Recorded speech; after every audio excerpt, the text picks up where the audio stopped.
Okay, everybody, like I promised, I'm back going to be doing an update on the situation here in Japan a year after the Fukushima Daiichi nuclear radiation disaster.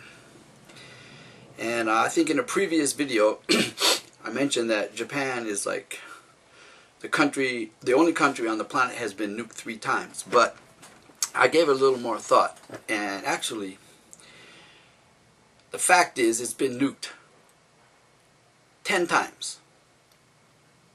Okay? Hiroshima, Nagasaki, and then Fukushima is the equivalent of 8 separate nuclear bomb incidences. Okay, let me explain. You have 4 reactors at Daiichi, right? All 4 of those reactors had an explosion in the reactor. And all 4 of those reactors have spent fuel pools in the roof, or not in the roof, but like just below the ceiling. Huge pools full of thousands and thousands of spent fuel rods. Very toxic, highly radioactive. And those things are all potential bombs. And then the reactors, the cores are gone. They melted through. You had 3, according to the government, 3 official meltdowns. Actually, there were 4.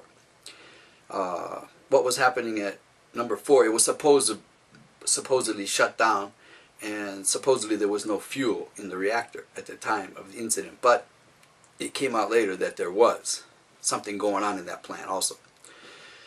But so if you take 4 nuclear reactors, the fuel is in the environment now, and there's nothing anybody's going to do to pick it up, buried, burnt into the ground. And then you have these pools up here. Each one of them every one of these, all 8 of these are many times more radiation than what was in Hiroshima and Nagasaki and those bombs that went off. Like, this is multiple times that danger of radiation, okay? So, and this is starting to wake people up in Japan. So the situation is still pretty dire. And the people are still quite docile and mesmerized and hypnotized and tranquilized and having a hard time seeing what's really happening. But more and more people are waking up out of the stupid trance that they've been put into. It's happening. Here's a very recent article from the Telegraph. This is just a little background of, we're coming up on the 1-year anniversary, so we'll go back and explain what's been going on step by step. Okay. The Telegraph, a major UK newspaper. This is from Monday, March 5th, 2012. Okay, this is the title of the article. Japan earthquake and tsunami anniversary. Japan suppressed key radiation report. They did. And it put a lot of people's lives in jeopardy. Japan's Science Ministry suppressed a report that predicted the release of radiation from the wrecked Fukushima Daiichi nuclear plant in March of last year. 4 days after the great East Japan earthquake, Yoshiaki Takaki,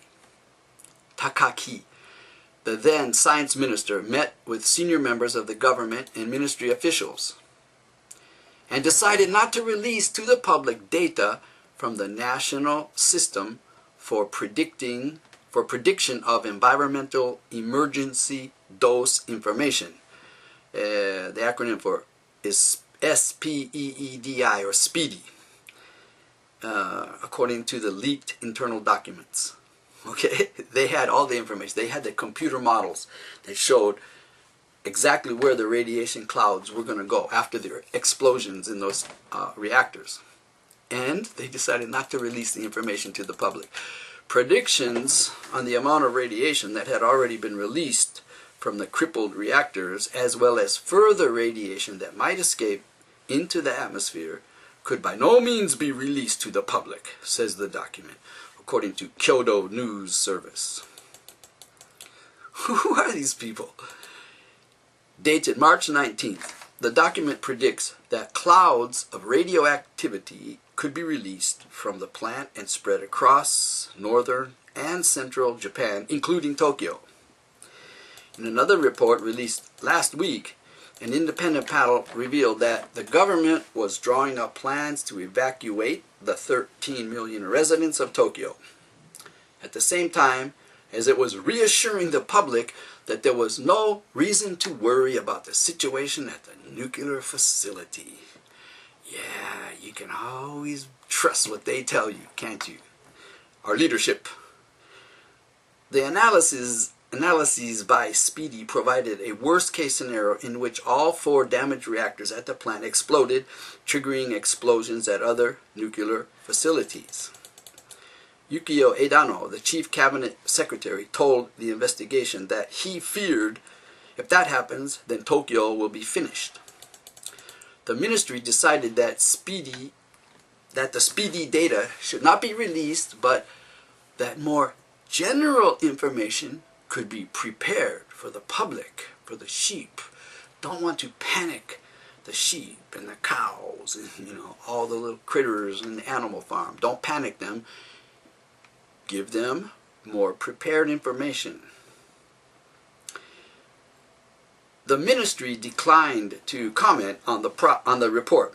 The latest revelations are likely to increase distrust in the Japanese authorities as the nation prepares to mark the 1-year anniversary of the March 11 disaster. Yeah, I'll tell you, I know a lot of Japanese people. I talk to a lot of them. None of them trust what these clowns up in Tokyo are doing with this, how they're handling this situation.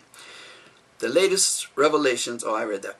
Yoshihiko Noda, the Japanese Prime Minister, said at the weekend that no individual should shoulder the blame for the crisis at the Fukushima nuclear plant, but that everyone in Japan has to share the pain and learn from the disaster. Okay, there you go. What did they learn from the disaster? I'll tell you, the Japanese public are getting really hardcore training. This is the school of hard knocks. When you trust your leaders who lie to you, and you trust these big corporations who try to make you buy energy that is produced by toxic poisons that they have no control over, and that there are no designated spots to put the spent fuel rods at. I mean, this technology has been forced upon the Japanese public. The Japanese public have been docile and just going along and accepting whatever their government and their corporations present to them. But all of that is about to change very soon. Back at you later.